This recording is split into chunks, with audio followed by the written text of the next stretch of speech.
नमस्कार, आप देख रहे हैं आकाश लाइव। आकाश लाइव में दोस्तों आपका बहुत बहुत स्वागत है। दोस्तों बात करते हैं देश की, प्रदेश की राजनीति की।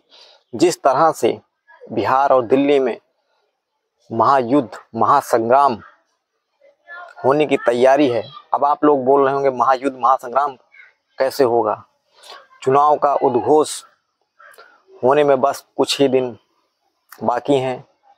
दिल्ली और बिहार में चुनाव होने की बिल्कुल तैयारी में है, जहां पर नीतीश कुमार भारतीय जनता पार्टी को बहुत ही बड़ा चैलेंज बनने वाले हैं। नीतीश कुमार एनडीए का साथ छोड़ने का मूड बना चुके हैं। दोस्तों आधिकारिक घोषणा कोई नहीं हुई, लेकिन गुप्त सूत्रों द्वारा पता चल रहा है कि नीतीश कुमार एनडीए से काफ़ी नाराज हैं। वो एनडीए का साथ कभी भी छोड़ सकते हैं। दोस्तों आप लोगों को पता होगा कि नीतीश कुमार जब कहाँ जाते हैं, को भवन में जब जाते हैं तो कुछ बड़ा होने वाला होता है, बड़ा करने की तैयारी में होते हैं। जिस तरह से आप लोगों ने देखा होगा, नीतीश कुमार ने राजद का साथ कुछ पलों में ही छोड़ दिया था। उनकी चुप्पी, उनकी शांति, उनका कुछ ना बोलना अपने आप में एक राजनीति है। वो कुछ ना बोले तो कुछ करने के लिए तैयार रहते हैं। उसी तरह से बिहार में नीतीश कुमार एक अभियान चला रहे हैं, विकास के नाम पर यात्राएं कर रहे हैं, जिसमें नीतीश कुमार अकेला चलो की राह पर चल चुके हैं। एनडीए के दोनों डिप्टी सीएम जो भारतीय जनता पार्टी के हैं, उनको साथ में नहीं लेकर वो अकेले चले। दोस्तों बात करें तो नीतीश कुमार 2025 का चुनाव एनडीए के साथ नहीं लड़ेंगे, ये कंफर्म हो चुका है। आधिकारिक घोषणाएं वो कुछ ही दिन में कर सकते हैं, क्योंकि जिस तरह से बाबा साहब को लेकर अमित शाह ने भरी संसद में बोला, उसको लेकर नीतीश कुमार को एक मौका मिल गया। उसी मौके की तलाश में थे नीतीश कुमार, और नीतीश कुमार प्रधानमंत्री बनने के लिए बिल्कुल व्याकुल हैं, बनना चाहते हैं। उनकी आस अभी भी टूटी नहीं है। दोस्तों इंडिया गठबंधन में रहकर वो प्रधानमंत्री के कन्वीनियर बनना चाहते थे, लेकिन कुछ लोगों ने, जैसे कि अरविंद केजरीवाल दिल्ली के सीएम और ममता बनर्जी की वजह से, और उसमें थोड़ा सा भूमिका कांग्रेस पार्टी का भी है, जिसकी वजह से उन्होंने इंडिया गठबंधन का साथ छोड़ा। और इंडिया गठबंधन का साथ छोड़ने के बाद में आप लोगों ने देखा होगा कि बिहार में जिस तरह से नुकसान एनडीए को हो सकता था, उस तरह से नुकसान नहीं हुआ, और जिससे भारतीय जनता पार्टी को फायदा मिला और उनकी सरकार दोबारा बनी। आजकल इंडिया गठबंधन वालों को भी यह महसूस हो रहा है कि नीतीश कुमार अगर उनका साथ देते, उनके साथ होते, तो शायद इंडिया गठबंधन की सरकार बन सकती थी। यह एहसास उनको आज फिर से होने लगा है कि नीतीश कुमार के बिना इंडिया की सरकार, इंडिया गठबंधन की सरकार नहीं बन सकती। इसको लेकर इंडिया गठबंधन वाले भी नीतीश कुमार के ऊपर डोरे डालने लगे हैं और उनको अपने साथ लाने की बरजोर कोशिश में जुटे हुए हैं। जिस तरह से बात करते हैं भारतीय जनता पार्टी की, भारतीय जनता पार्टी जिसके भी साथ रहती है, उसका सूपड़ा कुछ ही दिनों में साफ कर देती है या उसको खा जाती है। जैसे बात करते हैं बिहार में एलजेपी एनडीए के गठबंधन थी। रामविलास पासवान जो खाद्य मंत्री रहा करते थे, उनके ही भाई पशुपतिनाथ पारस रामविलास के भाई थे, और उनके बेटे चिराग पासवान।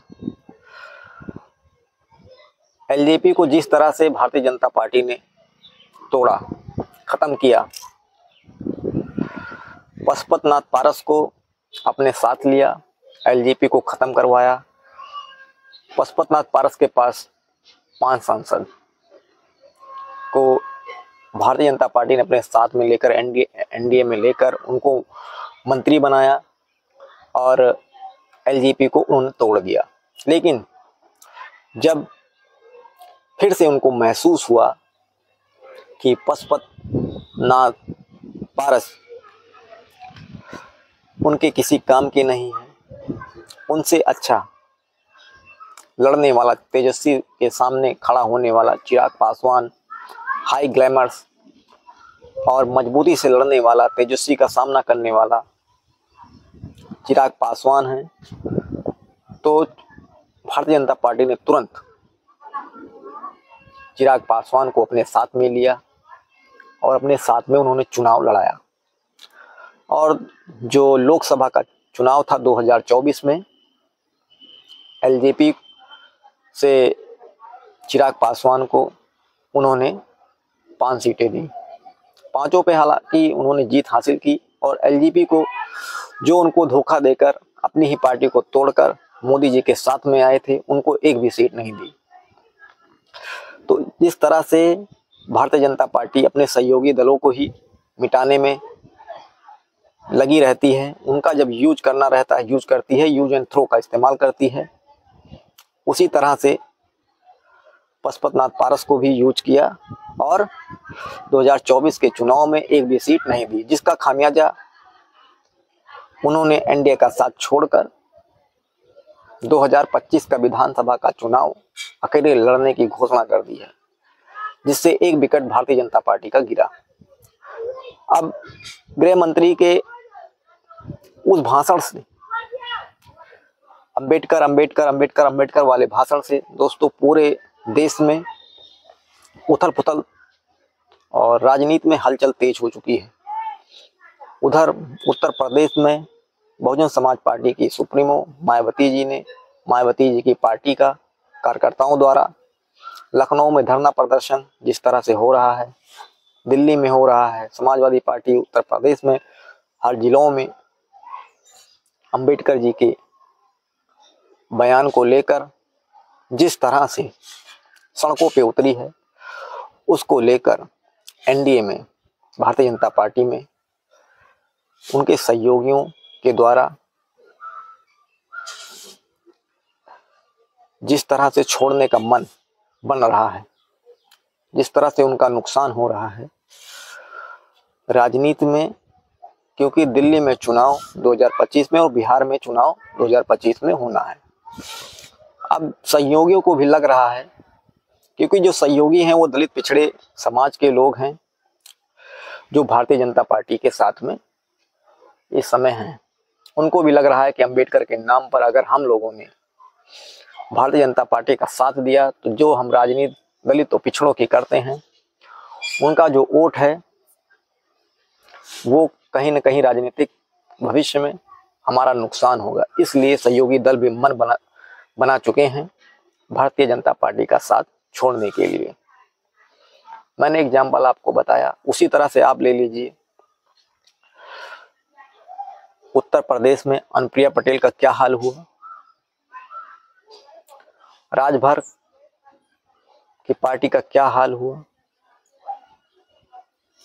उसी तरह से आप ले लीजिए मौर्य जी, जो डिप्टी सीएम हैं, केशव प्रसाद मौर्य, जिनको सीएम बनने का सपना वो काफ़ी दिनों से देख रहे थे। उनका फेस भी बनाया गया सीएम पद के लिए, लेकिन चुनाव जीतने के बाद में जिस तरह से सीएम किसी और को बना दिया गया, उससे क्या लगता है, उससे साफ साफ महसूस होता है कि भारतीय जनता पार्टी क्या करना चाहती है, जिसके साथ जाएगी उसी को खा जाएगी।